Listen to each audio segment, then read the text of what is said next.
thank you. And then, total, absolute silence. Your face turns completely red, your heart feels like it is running a marathon, and you suddenly look down at your shoes, praying that the earth opens up and swallows you whole. Ha ha ha. Oh, stop it, Jake. You are giving me major anxiety just repeating those words.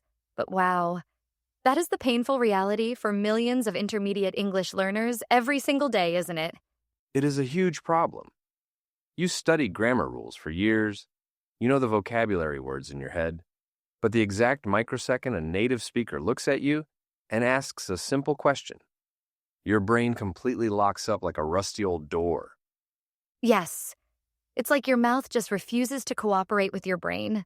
Welcome back to another massive, life-changing episode of the Learn Us English. I'm Anna. And I'm Jake. Today we are sharing an incredible, deeply emotional, and inspiring story about a real girl named Sophia. This is a story called The Girl Who Overcame Her Fear of English. This isn't just a boring fairy tale, guys. Sophia was a real person, an intermediate learner just like you, who used to freeze during job interviews, hide in the corner during office meetings, and secretly cry at home because she felt her English was never good enough. But she completely transformed her life. And today, through her journey, we are breaking down 4 massive practical tips that she used to destroy her speaking fear forever. We will talk about the illusion of perfection, the mirror talking strategy, and how to stop translating in your head. Plus, make sure you stay with us until the very end because we have our deep dive word tour and our extensive Say It Better segment to instantly upgrade your descriptive English. Let's jump straight into Sophia's world. So, let's look at where Sophia's story begins. She was 24 years old, living in a bustling city, and she just landed a fantastic new office job. On paper, her English was perfect. She scored high marks on her written exams, and she could read thick English novels without any trouble. Wow, that is a very common trap, right? So many people think that because they can read a book or pass a written test, they should automatically be able to speak like a native professional. Exactly. But reading and speaking use 2 completely different rooms in your brain. Reading is passive, but speaking is active creation under extreme time pressure. So, on her very first day at the office, Sophia's manager walked over with a big smile and said, "Hey, Sophia, welcome aboard. Tell the team a little bit about yourself and your background." Oh no, the classic, "Tell me about yourself" trap. What did she do? Oh, it was a total disaster, Anna. She stood up, looked at her 10 new coworkers staring at her, and her mind instantly became an empty desert. She started shaking. She managed to say, "I am Sophia. I like marketing." And then she just sat down abruptly and stared at her desk for the rest of the day. Oh, my heart breaks for her. I can feel that pain in my stomach right now. When you freeze like that, your brain feels like an old, dusty computer from the 90s trying to load a massive video file, and it just completely crashes with a big blue screen. The classic brain crash. And this brings us to our very first major subtopic and lesson from Sophia's journey, the illusion of perfection. Why did Sophia freeze? She froze because she had a giant monster inside her mind telling her, if your grammar is not 100% perfect, you must stay quiet. If your accent sounds foreign, people will think you are stupid. This is what psychologists call the perfectionism trap. Let's look at the balance of this mindset. What are the pros and cons of trying to be perfect? Let's break it down. The pros? Well, technically, caring about mistakes means you want to study hard. It shows you respect the language and want to improve. But honestly, the cons are absolutely devastating. Oh, the cons are a nightmare. Yes, the cons are that it completely paralyzes you. It creates an invisible prison in your mind. You become so focused on avoiding mistakes that you forget the entire purpose of language, which is simply communication. Exactly. Communication is about connection, not perfection. Sophia realized this a few weeks later after a huge breakdown. She was trying to order a simple sandwich at a cafe near her office, and she spent 5 minutes in line trying to build the perfect grammatical sentence in her head. She was checking the verbs, the tenses, the prepositions. Ha ha ha. She was writing a whole university essay just for a hamburger. Yes. But by the time she reached the counter, the line behind her was huge. The cashier looked impatient, and she got so stressed that she just said, "Water, please," and walked away without eating any food. She went to the park, sat on a bench, and started crying. She realized her fear of making a small mistake was literally making her starve. Wow, that is a massive wake-up call. And that is the exact moment Sophia decided to change her entire strategy. She realized she needed a practical tool to build her confidence safely at home before speaking to real humans. And that leads us directly to her second breakthrough strategy, which we will dive into right now. Ah, the voice mirror. This is where Sophia's story gets really interesting, Jake. She realized she couldn't just jump into big office meetings without warming up her throat muscles first. Exactly. Think of it like going to the gym. You don't just walk in and try to lift a massive 100-kilogram barbell on your very first day without stretching, right? If you do, you will break your back. Ha ha ha. Yes, you will definitely end up in the hospital. But that is exactly what learners do with English. They stay completely silent for 3 weeks, and then suddenly they try to give a high-pressure business presentation and wonder why their brain freezes. So, Sophia started a daily habit called the 5-minute mirror chat. Every single morning, while brushing her hair or making coffee, she would look straight into the mirror and talk to herself out loud in English. No scripts, no books, just pure, raw talking. What did she talk about, Anna? Oh, anything and everything, she would say. Hey, Sophia, today you have a big meeting. The weather is a bit cloudy. You need to wear your blue jacket. Oh, and don't forget to buy milk after work. Just basic daily life commentary. That is brilliant. Let's look at the balance of this mirror chat strategy. What are the pros and cons? Let's look at them closely. The pros. It is a zero-pressure environment. The mirror will never laugh at you. It will never judge your accent, and it won't interrupt you to correct your grammar. It helps your tongue and jaw muscles get physically used to making English sounds, which builds muscle memory. The cons. Well, the obvious downside is that the mirror can't talk back to you. You aren't practicing real-time listening or reacting to another human being's unpredictable questions. And if your family walks into the room, they might think you have completely lost your mind. My mom actually caught me talking to myself in the mirror when I was trying to learn Spanish years ago. She walked in, stared at me, and asked if I was feeling okay. It was so embarrassing. Haha. Oh no, Jake. What did you say? I just turned bright red and pretended I was singing a song. It was awful. But look, even with that minor con, that mirror strategy did wonders for Sophia. It acted as a safe training ground. After 2 weeks of doing this, she noticed something amazing. When she spoke, her voice didn't shake as much. Wow, that is huge. And that gave her the courage to tackle her third big monster, which brings us to subtopic number 3, breaking the translation loop. Oh, the translation loop is the ultimate energy vampire for language learners. Tell us how Sophia used to think before she fixed this. Right. So whenever someone asked Sophia a question at work, her brain would go through a painful 4-step cycle. Step 1, hear the English words. Step 2, translate them into her native language. Step 3, create a beautiful response in her native language. Step 4, translate that response back into English and finally say it out loud. Wow, that is a massive journey. No wonder it took her 10 seconds just to say, hello. Exactly. It takes too much time. By the time your brain finishes that heavy translation math, the conversation has already moved on. It's like trying to run a race while wearing heavy lead boots. So, how did she break that loop? She used a visual metaphor. She started playing a game called Language Island. She told herself, when I am at my office desk, I am stepping onto an island where my native language does not exist. Everything I see, I must name in English directly. Desk, computer, coffee, phone. Oh, I love that. She bypassed the translation bridge entirely. Instead of connecting English to her native language, she connected English words directly to the physical objects and feelings. Yes! And she combined this with another awesome technique, the chunking method. Instead of memorizing single, isolated words, she started memorizing fixed phrases, or chunks. Chunks are amazing. Phrases like, that sounds great. Let me check on that. Or, I see what you mean. Exactly. Because when you use a chunk, Your brain doesn't have to build a sentence piece by piece using grammar rules. You just grab the whole prefabricated block and throw it out of your mouth instantly. Let's look at the pros and cons of this chunking and language island strategy. The pros. It makes your speaking speed super fast. You stop stuttering because you aren't hunting for grammar rules under pressure.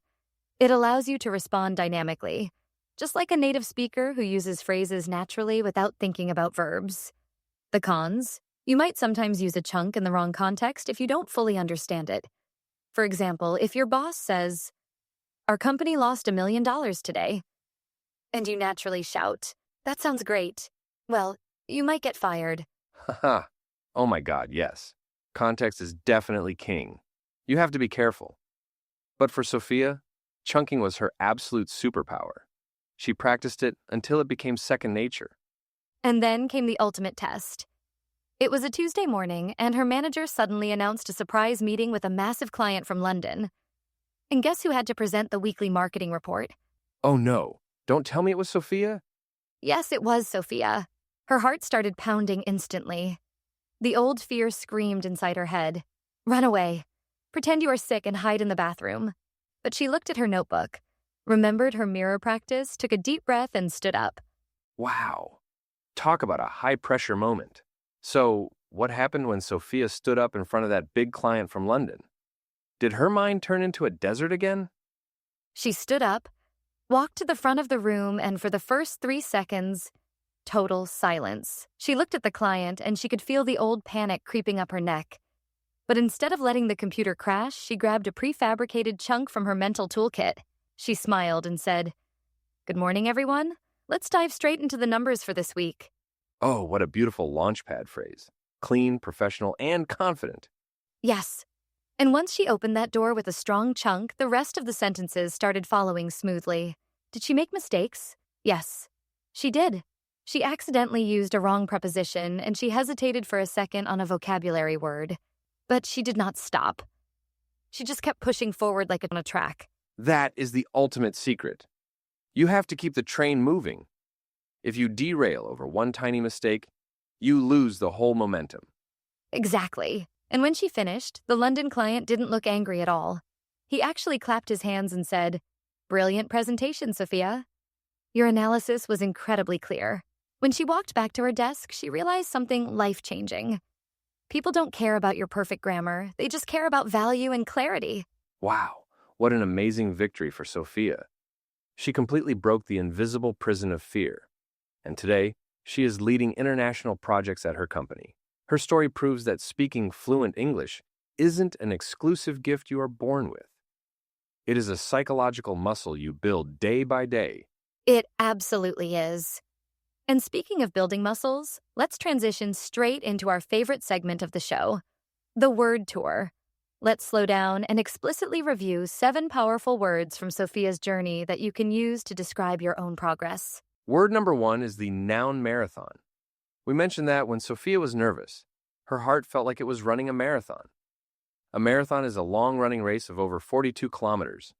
But in daily life, we use it to describe any activity that takes a very long time and requires a lot of energy or endurance. Example. Sentence 1. Studying all the grammar rules in one weekend felt like a mental marathon. Example. Sentence 2. The corporate budget meeting turned into a 6-hour marathon. Word number 2 is the verb to paralyze. We talked about how the fear of making mistakes can paralyze an intermediate learner. To paralyze means to make someone unable to move, act, or function normally due to fear or injury. Example. Sentence 1. The sudden question from the stage completely paralyzed him with fear. Example. Sentence 2. Extreme cold weather can paralyze the traffic system of a big city. Word number 3 is the noun breakthrough. Sophia had a breakthrough when she decided to talk to herself in the mirror. A breakthrough is a sudden, dramatic, and important discovery or development that leads to success after a long struggle. Example. Sentence 1. After practicing every day, she experienced a massive breakthrough in her pronunciation. Example. Sentence 2. Scientists have made a major medical breakthrough in fighting the virus. Word number 4 is the verb to bypass. We explained that Sophia bypassed the translation bridge by using the language island game. To bypass means to avoid something or find a different path around it to save time or trouble. Example. Sentence 1. We decided to bypass the heavy highway traffic by taking a quiet country road. Example. Sentence 2. You can bypass the long registration line if you buy your tickets online. Word number 5 is the adjective prefabricated. We use this to describe chunks or blocks of phrases. Prefabricated means manufactured or built in advance in standard pieces, so it can be put together very quickly later.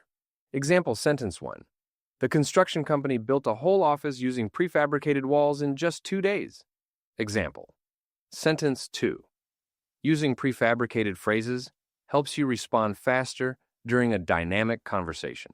Word number 6 is the noun momentum. Jake said that if you stop for a small mistake, you lose your momentum. Momentum is the force or speed gained by a moving object, or the inner energy that keeps an activity developing and growing faster over time.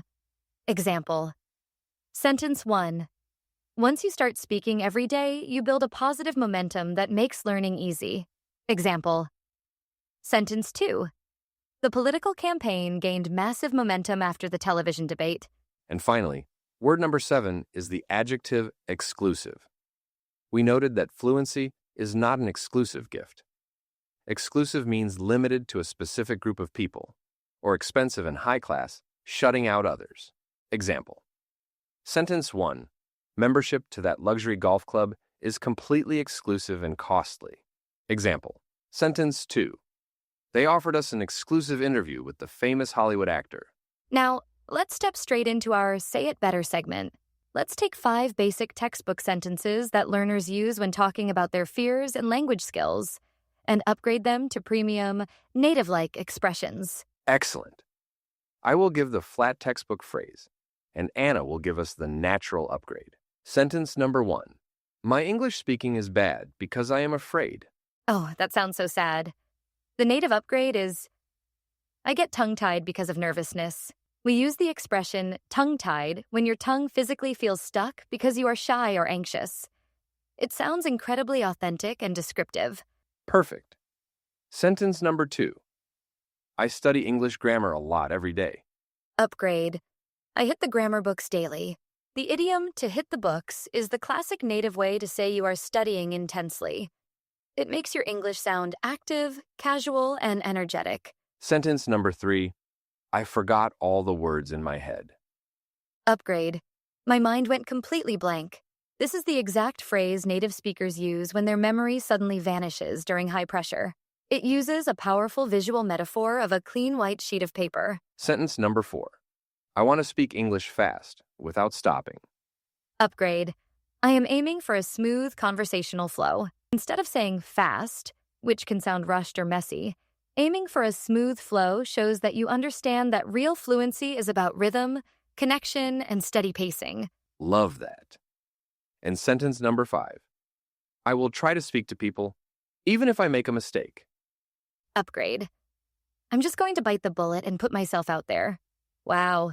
This uses 2 amazing idioms. Bite the bullet means to face a difficult situation with courage, and put yourself out there means to take a social risk to grow your confidence. It sounds incredibly fluent. It really does. Well, guys, that brings us to the end of Sophia's beautiful journey. We hope her story gave you a burst of inspiration to stop chasing perfection and start embracing your unique voice. Now, we have a personal question for our amazing community. What is the biggest fear or challenge you face when trying to speak English to a stranger? And which of Sophia's strategies are you going to try tomorrow morning? Write your personal stories in the comments section below. Anna and I are going to read every single comment and give you direct feedback and love. If this long story touched your heart and helped your listening skills, please hit that like button. Subscribe to the English Leap podcast channel and ring the notification bell. And don't stop your learning momentum right now. Just click right here on our next video, where we share another deeply engaging story about navigating international travel traps safely. See you in the next episode. Bye-bye, everyone. Bye. Keep learning. Keep leaping.